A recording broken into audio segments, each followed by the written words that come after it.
30वां अध्याय। बड़े मनोयोग पूर्वक नारद जी से ये कथाएं महाराज पृथु सुन रहे थे। नवमी की कथा सुनने के बाद उन्होंने नारद जी से कहा, हे देवर्षि, भीष्म पंचक व्रत जो कि भगवान को बड़ा ही प्रिय है, किस कारण से प्रसिद्ध हुआ है, मेरी ये जानने की प्रबल इच्छा है।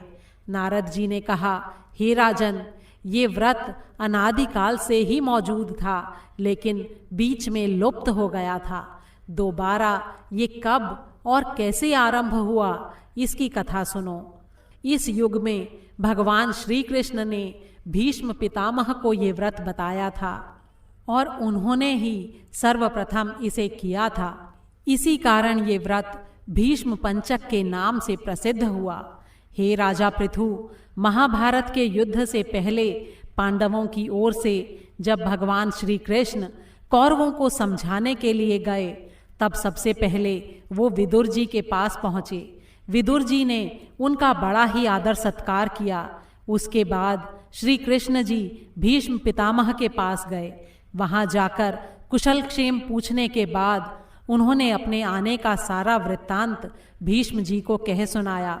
तब भीष्म बोले, हे भगवान, तीनों लोकों के स्वामी होते हुए भी आप केवल पांडवों की ओर से ही दूत बनकर क्यों आए हैं, और पांडवों के प्रति आपका इतना प्रेम होने का क्या कारण है? तीनों लोक आपके वश में हैं, तब पांडवों ने ऐसा कौन सा व्रत, तप, दान, पुण्य या यज्ञ किया है, अथवा उनके पास ऐसा क्या वशीकरण है जिसके कारण आप उनके वश में हो गए हैं? भगवान श्री कृष्ण जी ने मुस्कुराकर उत्तर दिया, हे गंगापुत्र, यद्यपि ये रहस्य बड़ा ही गुप्त है, लेकिन फिर भी मैं इसे तुमसे कहता हूँ। पिछले जन्म में उन पांचों भाइयों ने एक ऐसा व्रत किया था जो मुझे बड़ा ही प्रिय है, इसी कारण मैं उनके वशीभूत हूँ। अब तुम उस व्रत का वृत्तांत सुनो। अत्यंत प्राचीन काल में उज्जैन नाम की नगरी में कवि, शुचि, दृढ़, दंत और हंस नाम के 5 ब्राह्मण रहते थे। वे सभी वेदों को जानने वाले, युवा, रूपवान और गंधर्व विद्या में बड़े ही निपुण थे। वे सभी दिशाओं में भ्रमण करके अपनी गायन विद्या के द्वारा पर्याप्त धन प्राप्त किया करते थे। एक बार वे मथुरा नगरी में सुवीर नामक राजा के दरबार में पहुँचे। संगीत कला में निपुण होने के कारण उन्होंने उनकी राजसभा में इसका प्रदर्शन करने की इच्छा प्रकट की। वे 4 दिन तक उपवास और परम पवित्र यमुना जी में स्नान करते रहे। फिर उन्होंने किसी से राजा का संपूर्ण वृत्तांत पूछा। उसने बताया कि राजा की कादंबरी नामक अत्यंत सुंदर पत्नी है। वो संगीत विद्या में निपुण, मीठे कंठ वाली, नृत्य में बड़ी ही प्रवीण, रूप लावण्य और यौवन में अद्वितीय है।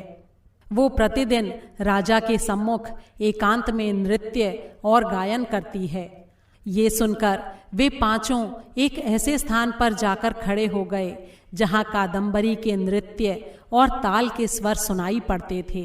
इसके बाद राजा के पास आने जाने वालों से कहने लगे, बड़े दुख की बात है कि आपके राजा के पास नृत्य कला जानने वाला कोई नहीं है।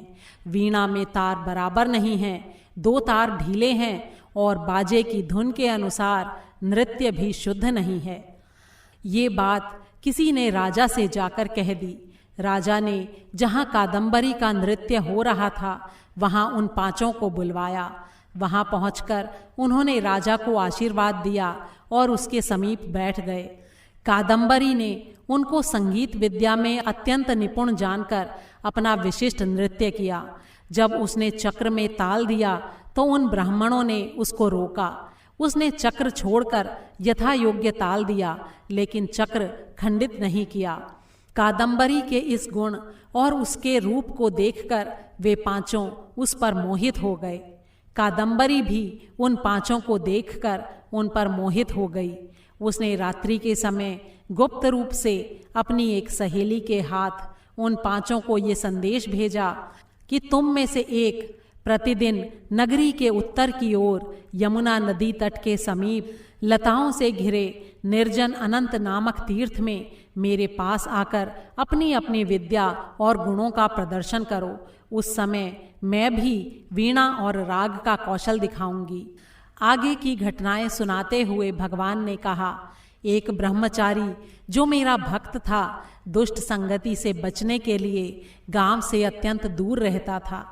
उन दिनों वो भीष्म पंचक व्रत करके देवालय में मेरा पूजन किया करता था।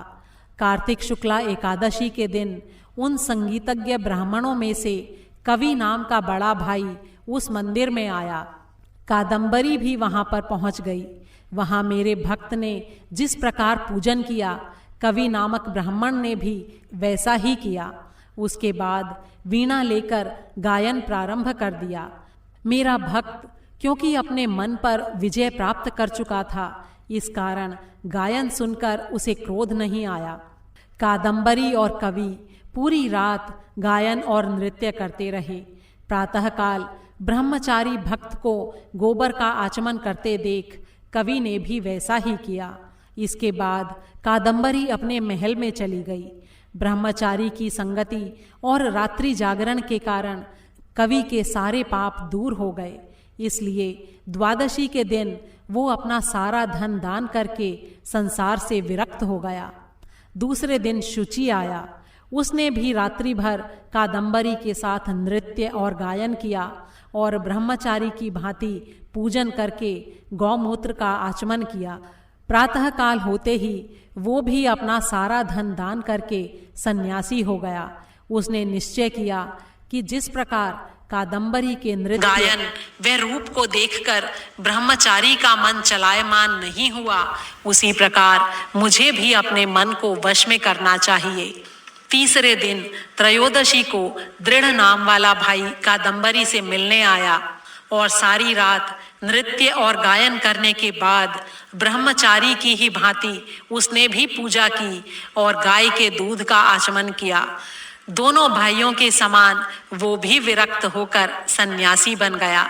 अगले दिन अर्थात चतुर्दशी को मंदिर में चौथा भाई दंत आया और अपने पहले के भाइयों के समान कादंबरी के साथ रात्रि भर नृत्य और गायन करके ब्रह्मचारी से बचे घी का पान करके मन शुद्ध हो जाने के कारण वो भी विरक्त हो गया।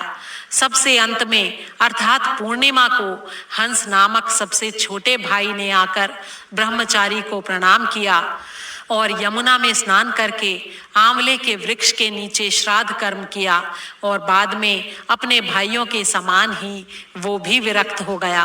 इस प्रकार पांचों भाइयों ने एक एक दिन ये व्रत किया। कथा समाप्त करते हुए भगवान कृष्ण ने कहा, हे भीष्म, कार्तिक मास में हमारा पूजन और दान पुण्य करने से करोड़ों यज्ञों के समान फल प्राप्त होता है। उधर राजा ने नित्य प्रति रात्रि में कादंबरी के मंदिर में जाने का समाचार पाकर उसे महल में बंद कर दिया, जिससे वो मंदिर ना जा सकी। कार्तिक मास में हमारे सामने नृत्य और गायन करने के कारण वही कादंबरी अगले जन्म में द्रौपदी हुई। हंस नाम वाला ब्राह्मण आंवले के वृक्ष के नीचे श्राद्ध आदि करने से युधिष्ठिर हुआ। एकादशी के जागरण के कारण कवि अर्जुन हुआ, शुचि सहदेव हुआ, दंत नकुल हुआ और दृढ़ नाम वाला ब्राह्मण पराक्रमी भीम हुआ। हे भीष्म जी, वास्तव में पूर्व जन्मों में पांडवों द्वारा किए गए इस व्रत के कारण ही मैं उनके वशीभूत हूँ। बोलो श्री विष्णु भगवान की जय। 30वां अध्याय समाप्त।